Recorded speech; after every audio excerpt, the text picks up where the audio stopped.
The things in the rye field, from excavator 330.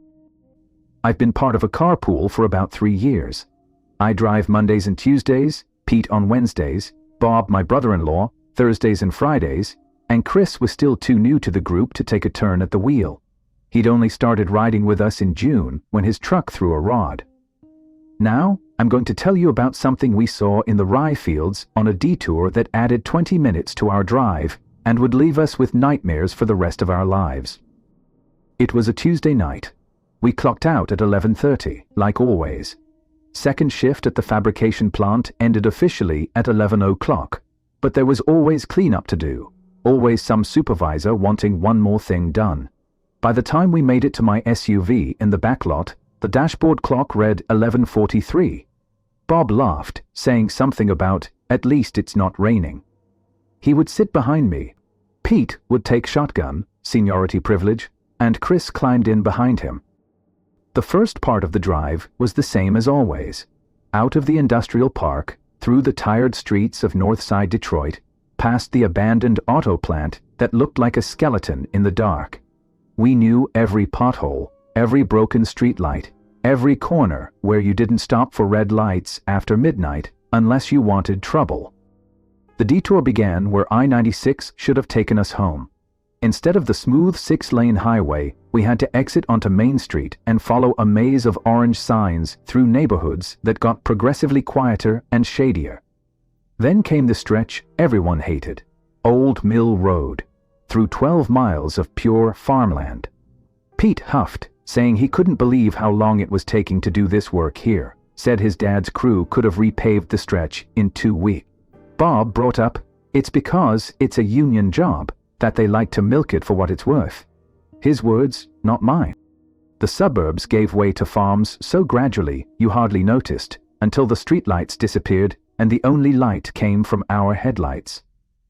This time of year, late in September, the rye was at its tallest, 7, maybe 8 feet high. These things, walls of green on either side of the narrow 2-lane road. During the day, it probably looked like a postcard. At night, it felt like driving through a tunnel. Chris had his head against the window. He always put in overtime every chance he got, probably scrolling up for something, but then again, aren't we all? Bob was scrolling through his phone, the screen brightness turned down low. Pete had the radio on, but I wasn't paying attention to it. We were maybe 4 miles into the farmland stretch when I caught movement out of the corner of my eye. Just a flicker in the rye rows, like wind pushing through, except the air was actually dead still out there. "Something's moving around out there," I said, not really alarmed yet. "We saw deer all the time on this route, and I've heard there's plenty of coyote out there too." Pet glanced over, asking where. I told him the right side, in the rye. He watched for a moment, then said he didn't see anything. When I looked again, there was definitely something there, disturbing the stalks, moving parallel to us about 30 feet from the road. The motion was wrong for deer too. Deer aren't usually this steady and purposeful. When deer run through rye, they bound and leap, crashing through in bursts. This was smooth and continuous, like something pushing through the stalks at a steady lope. Bob leaned forward and pointed, saying he sees it, wonders if it's a dog. Pete chimes in, saying that must be a big freaking dog. I eased off the gas a little, dropping from 45 to 35. The movement in the rye slowed too, maintaining the exact same relative position. I noticed when I began to speed back up, it did too. I remember thinking, that's weird. By then, Chris was paying attention, wanting to know what we were talking about.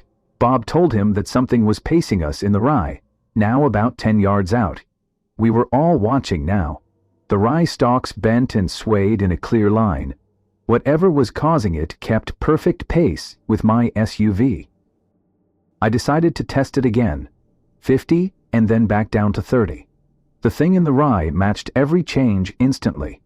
Chris suggested maybe it was stuck, like what if we caught it on something that we were dragging behind us and didn't know it? But that didn't make sense. How would we have not noticed that? Besides, I could see the way it moved independently, the stalks springing back after whatever it was passed through. And now that we were all watching, I noticed something else. Look at how wide the trail it's making, I noted. That's no deer. The path through the rye was too wide for a single animal, unless that animal was the size of a small rhino. While we do have black bears in Michigan, they're pretty rare, and they sure as heck didn't run alongside cars for miles, keeping pace. Pete asked how long it had been following us. Would have been about several minutes by now. He said to speed up and see what happens. I already did that, but maybe he wasn't paying attention, so I pressed the accelerator, taking us up to 60. The speedometer needle climbed, and my knuckles tightened on the wheel. These back roads weren't made for speed, especially at night. But I wanted to see what this thing would do. The movement in the rye kept pace effortlessly. Still 60 mph, and it was matching us stride for stride, never falling behind, never getting ahead. The only sound was our engine and the radio. But underneath it, if you listened hard, I swear I heard the stalks breaking. I heard Bob curse under his breath. Then Pete spoke up. "There's a gap coming up." He pointed ahead to where a farm access road cut through the fields. He wanted me to slow down when we get there, get a good look at the thing. My foot hovered over the brake as we approached the gap. The thing in the rye seemed to sense what was coming. The movement stopped about 20 feet before the opening. We rolled past at maybe 20 mph, all of us staring into the darkness between the fields, but all we saw was just black space and the first row of rye on the other side. Then, just as we passed, I caught eye shine in the rearview mirror. 2 points of yellow light reflecting our tail lights at least 5 feet off the ground. "Did you guys see?" I started, but Pete demanded I keep driving, obviously beginning to be freaked out. I accelerated again, and immediately the movement resumed in the rye on our right. But now it wasn't alone. On the left side, another disturbance started, matching our speed just like the first. Chris noted out loud that there were 2 of them now, and wondered what they are. "I don't know," I told him, pushing us back up to 50. "They're not having any trouble keeping up." The twin trails paced us, occasionally converging toward the road before pulling back. Were they testing something? That's what it looked like they were testing us, seeing how we'd react. The rye was so thick we never got a clear view, just suggestions of size and speed. They didn't add up to anything that should exist in Michigan. We'd gone maybe 3 miles like this when Pete said, "Stop the car." He wanted me to pull over to see what they would do if we just stopped moving. Right away, Bob said that was a bad idea, but Pete kept insisting. He'd been at the plant for 22 years, survived 3 rounds of layoffs and a shop floor fire. When he used that tone, you listened. I felt pressure to do what he said.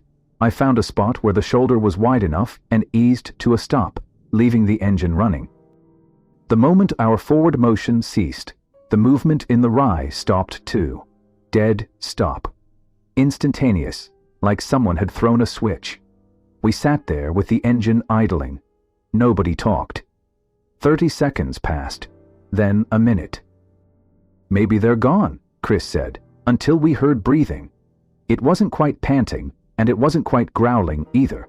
It was somewhere in between, like a massive dog that had been running too hard. The sound came from the right, close enough that it had to be just on the other side of the rye wall, only 10 feet from Pete's window.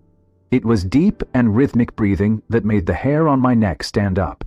Another sound answered from the left side, same breathing, same distance from the car. Bob cursed and said, "Screw this," demanding I go.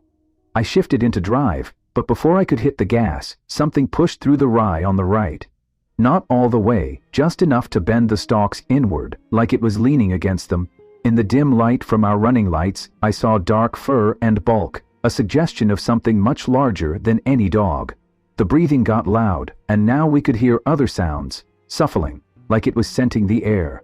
And from the left, an answering call, a short, sharp bark that sounded very wrong, like a dog's bark, played low and half the speed.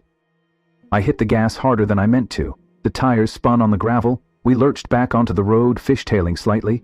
In the mirrors, I saw shapes emerge from both walls of rye, dark forms against the darker night. Pete let me know that they were following us. I pushed the accelerator down, watching the speedometer climb past 60, then 70. The SUV's engine was really struggling, and I had to fight to keep us centered on the narrow road. Behind us, just at the edge of our tail glow, I could see shapes loping along the asphalt. They weren't running flat out. It looked like they were holding back, still just wanting to keep pace, never catching up. Chris was almost shouting, wanting to know what they wanted, but nobody had an answer, and nobody wanted to figure it out. There was then a thump against the passenger side that made us all jump. Not hard, a tap, like something had brushed against us while running. Pete jerked away from his door instinctively. Bob shouted that they're on both sides, right alongside us. I couldn't see them directly, but I could feel them, the presence of something large keeping pace just outside the windows.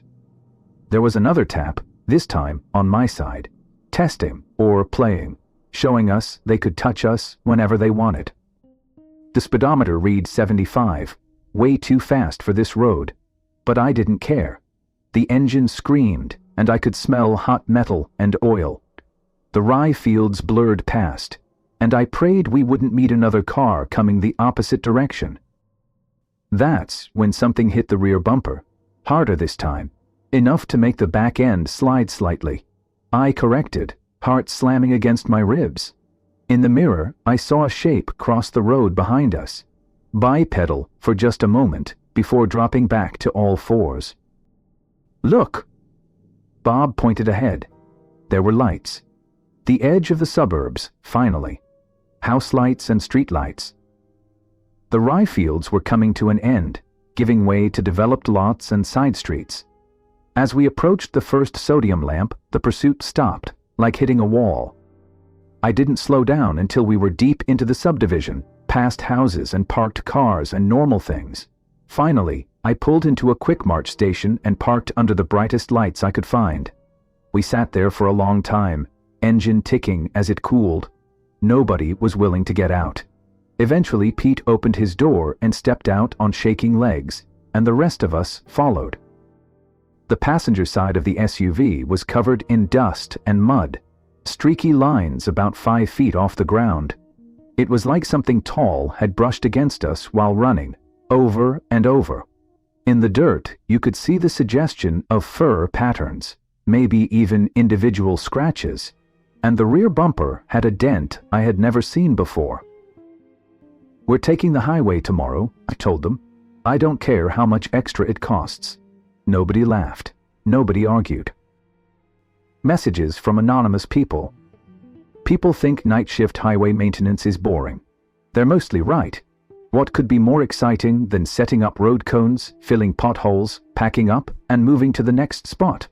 Repeat that until dawn.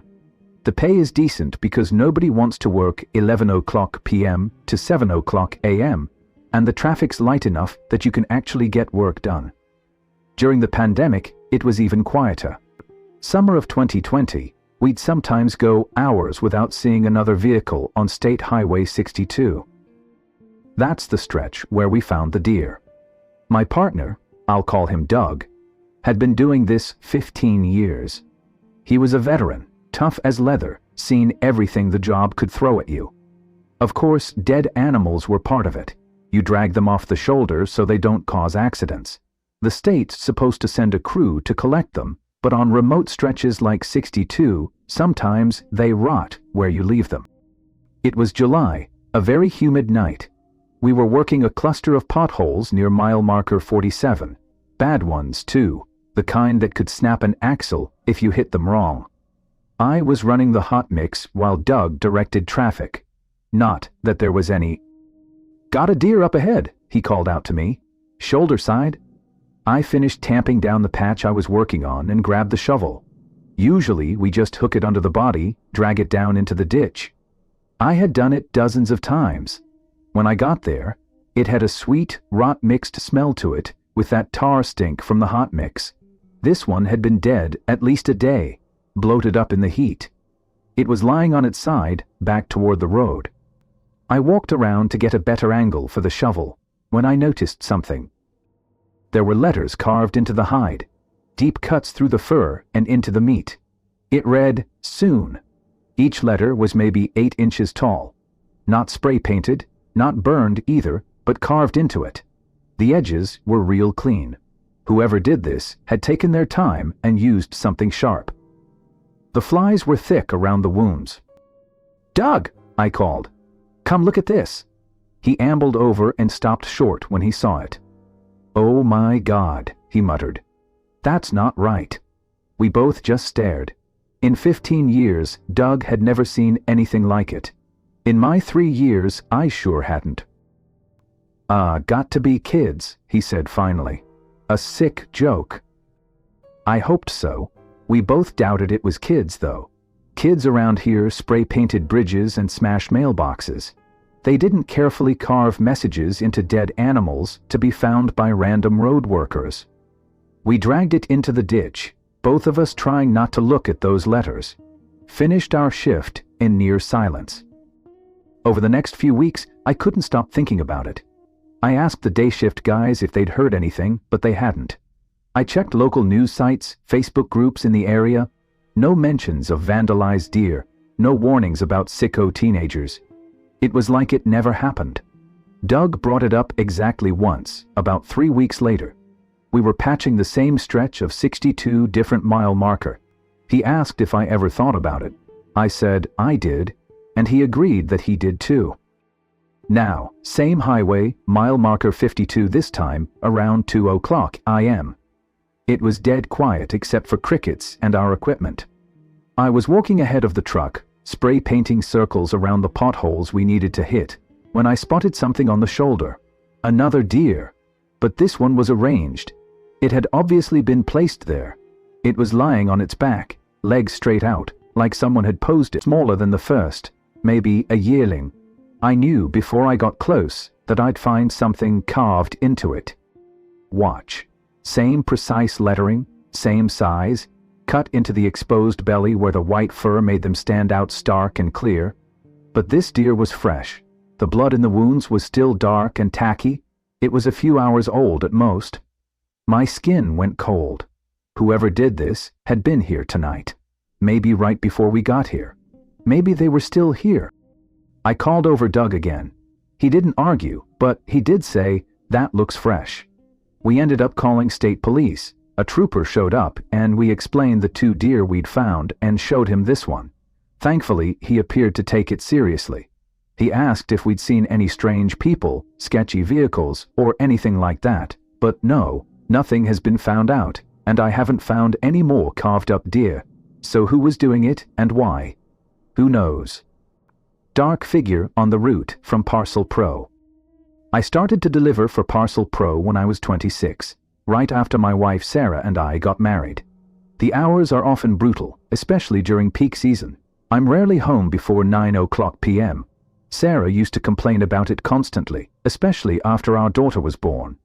These days, she's made her peace with it, mostly because my overtime pay got her a new SUV and our above-ground pool. The job isn't too bad. You're on your own most of the day, listening to whatever you want, getting paid to basically work out. Sure, there is the occasional aggressive dog or an angry customer, but for the most part, people are happy to see the brown truck pull up. It's kind of like the ice cream truck, but for adults who are addicted to online shopping. That said, delivering after dark has always made me a bit uneasy. Not enough to quit or anything like that, but enough that I keep a heavy flashlight within easy reach, and I've gotten pretty good at sizing up a property before I get out of the truck. You develop a sense for which houses to approach carefully. This happened in 2023, right when the days were getting shorter. I was covering a route that included what we call the Summit, a retirement community built into the hills about 40 minutes outside the city. A real nice area. Lots of retirees and older folks who'd cashed out their houses in California and moved somewhere quieter.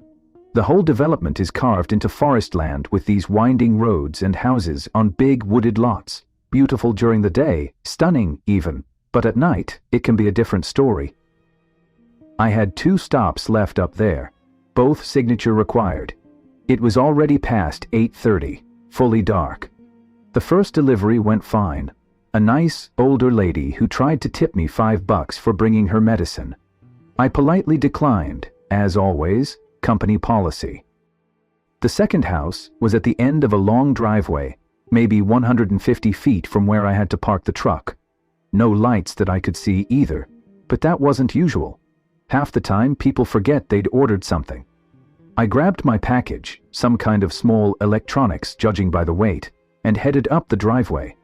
These folks had motion lights, which was nice, but they only covered about halfway. The last stretch to the front door was really dark, just some ambient light from a street lamp way back by the road. I knocked and waited. Eventually, I knocked again, louder. Nothing. The package didn't need a signature, so I decided to set it by the door. I scanned it with my handheld device, took the required photo for proof of delivery, standard stuff. I was halfway back to the truck, checking my next stop on the board, when I looked up and froze. There was something at the front of my truck. I thought it was an animal of some sort, or could be someone trying to steal packages. We had been having issues with that in some areas. But as I focused, I realized this wasn't a person. And if it was an animal, it was huge, big and dark, and leaning out from around the front bumper, like it had been hiding there, watching the house, watching me walk up to it. The streetlight caught its eyes, a golden reflection, like when you catch a cat in headlights, except way too high off the ground for any cat. In my head, I was starting to panic. I was thinking, my God, I'm out here alone with a black bear. There is a population of them in the summit, what with all the wilderness.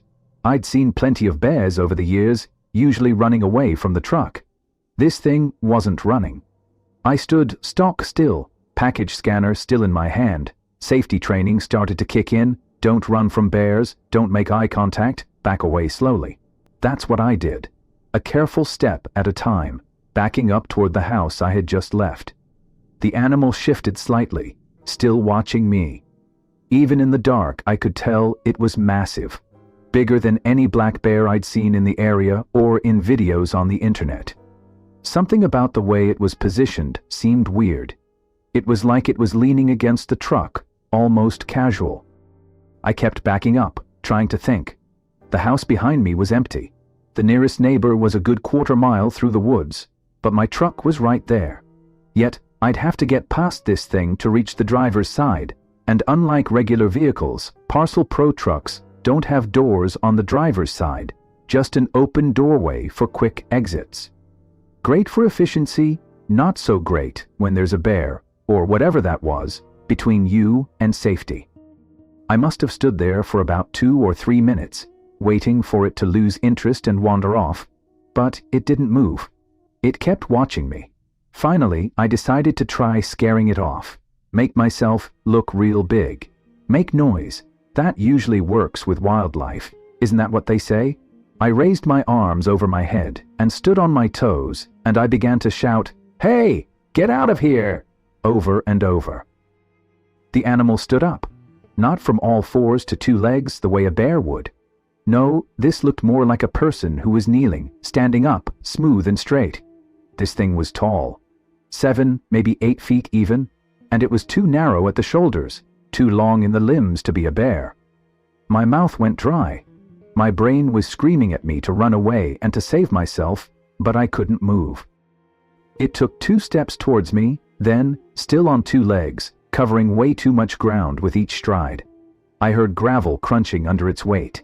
Then it stopped, cocked its head to the side like it was listening to something. The eyes turned away from me, looking back toward the road. A second later, I heard what it heard. A car coming up the main drive. The creature dropped to all fours in a fluid motion and bounded away into the woods. Its movement wasn't like a bear's lumbering run, but like, I'm not sure what to compare it to. It looked like it was definitely comfortable on all fours, but also natural when on 2 legs. The approaching car's headlights swept across the driveway entrance. I did not wait to see who it was. I sprinted to the truck, jumped in, and started it up. Then I got the heck out of there. My hands were shaking the whole drive back to the depot. The next morning, when I was around co-workers again during our preload meeting, I brought up the encounter. Then followed up with, "Have any of you guys ever seen weird stuff on deliveries?" Phillips, who had been driving even longer than me, looked up from his coffee. What kind of weird? I don't know, wildlife maybe. Phillips was quiet for a moment. Speaking of the summit, I've heard things up there. Couple times late deliveries on those back roads. Swear I've heard snarling. Deep snarling. Way bigger than a dog, it sounded like. Truth be told, it was scary enough that I skipped a delivery once. I was too freaked out to get out of the truck. Peyton chimed in. That's nothing.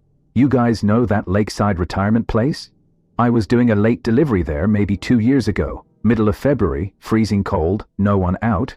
I come around a curve, and there's this woman standing in the middle of the road. I slam on the brakes, figure she's confused, maybe she's got dementia or something. Lots of that in these retirement areas. But when the headlights hit her full on, he shook his head. Her clothes were soaking wet, hair all matted down, and she's just standing there, smiling at me.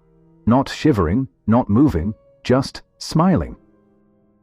So what you do? Backed up and took a different road. Reported it to dispatch. They said they'd send someone to check. Next day I asked about it. Nobody found anything. No missing persons, no wet spots on the road, nothing. By this point in the conversation, the supervisors came in and told us to get back to work. I've delivered to the summit plenty of times since that night. During the day, it's fine, just another route. But the company changed cutoff time for the area to 7:00 p.m., no exceptions. They said it was for driver safety regarding dark roads, lack of lighting, lack of vision. I never asked if something specific prompted the change. I think I was almost murdered from empty. I worked as a paramedic for a while, covering 3 small towns and about 400 square miles of farmland, forest, and not much else. It was good work, quiet most nights, but nothing could have prepared me for what happened for this night. My partner that night was Tom. A good kid, about 25 years old. Been on the job maybe 2 years. He was eager and competent, and still believed we were making a difference. We'd been partnered up for about 4 months, long enough to have a rhythm. I liked working with him as he didn't feel the need to fill every silence with chatter. We were stationed in the largest of our 3 towns, though that's not saying much. The population was, 2,100 back then? Our shift started at 7:00 p.m., and by 3:00 a.m. we'd only run 2 calls. The first was a minor fender bender out on Highway 19. Nobody hurt, but protocol said we had to check everyone out. Second was a Mrs. Peterson. For her sake, I'll just go by her last initial. She's 91 years old, and she was convinced she was having a heart attack. She wasn't, though it was anxiety like usual, which can feel multiple times worse when you're that age. But we transported her anyway, better safe than sorry with elderly patients. We were back at the station. Tom was dozing off in the recliner, and I was doing a crossword. Around that time, dispatch crackled to life, a 78-year-old man with chest pains, possible cardiac event. I was pretty sure I knew the address. That was one Mr. Miller's place about 16 miles out. We'd been there 3 or 4 times in the past year, always cardiac related. Mr. Miller had congestive heart failure, diabetes, the whole 9 yards. Poor guy. His daughter Beth usually called it in, stayed pretty calm considering. I let dispatch know we were responding. Tom was up and heading for the rig. That kid could go from dead sleep to fully alert in about 2 seconds.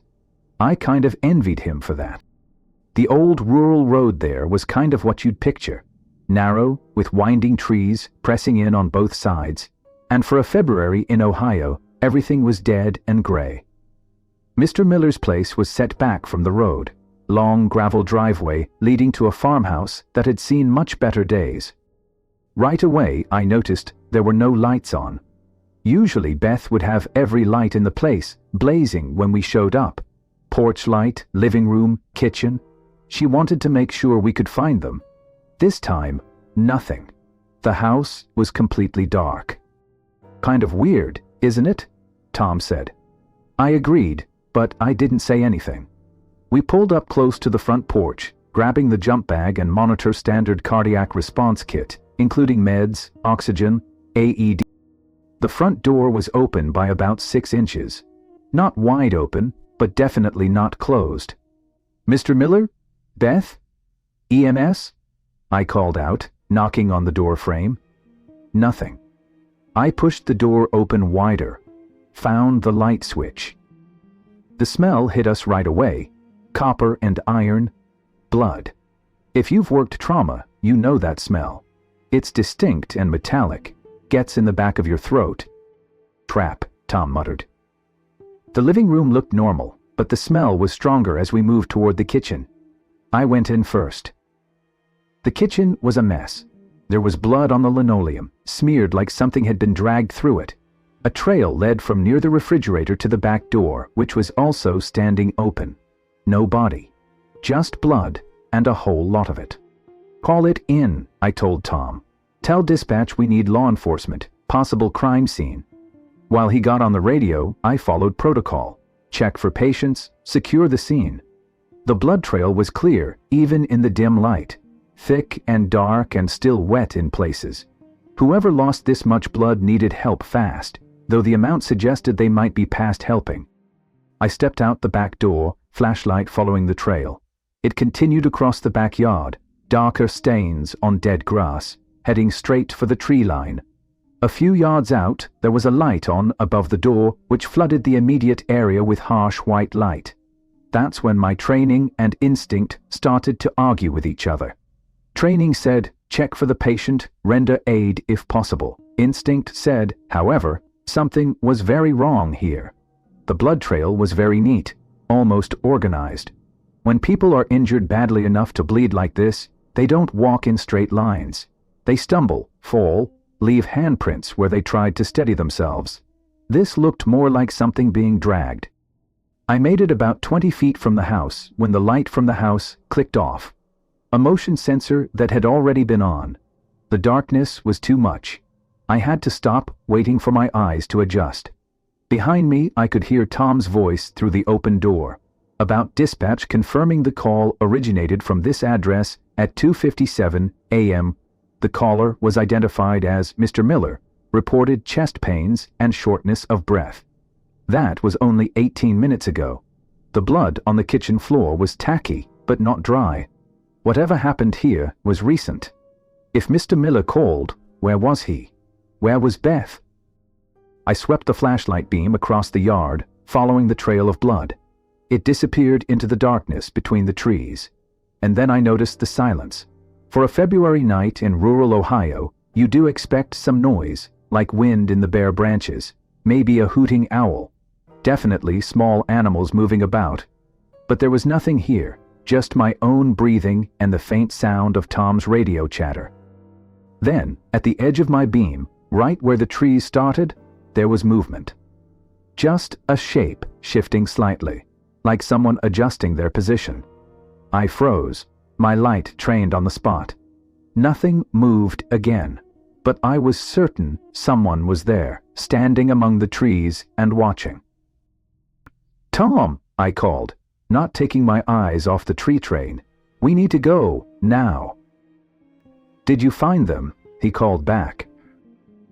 "We need to go," I repeated, backing slowly toward the house. "Get to the rig."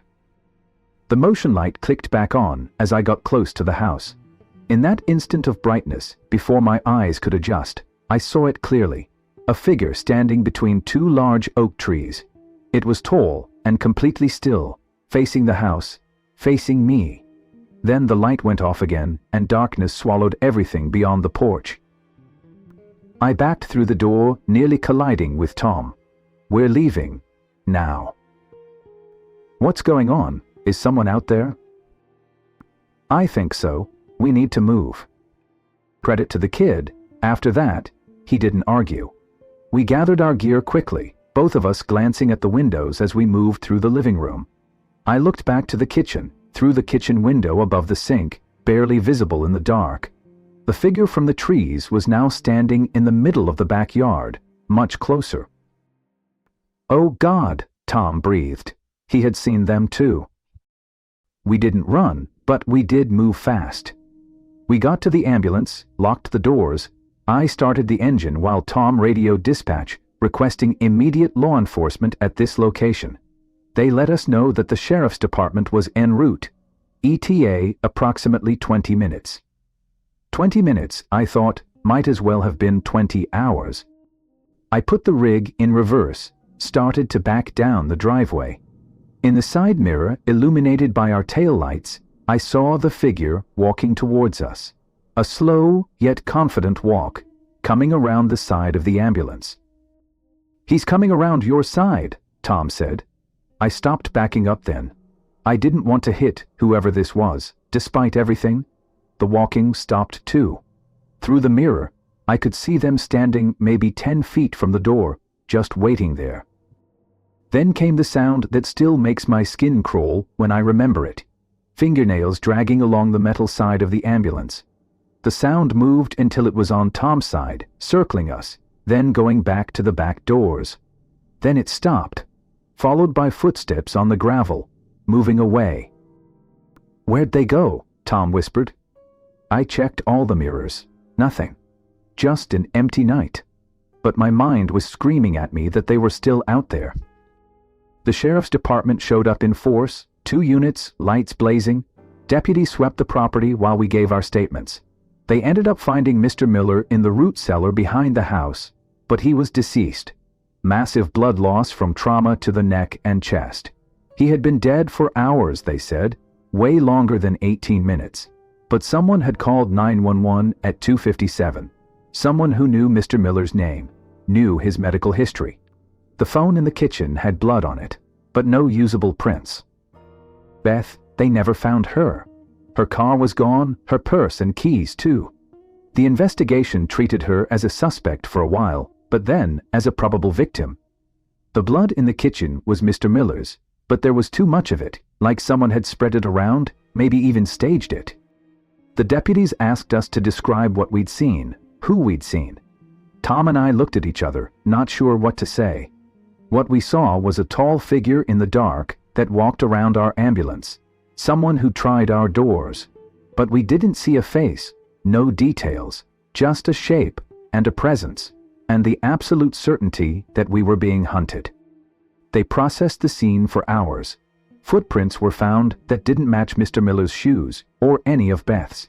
They found scratches on our ambulance exactly where we'd heard them.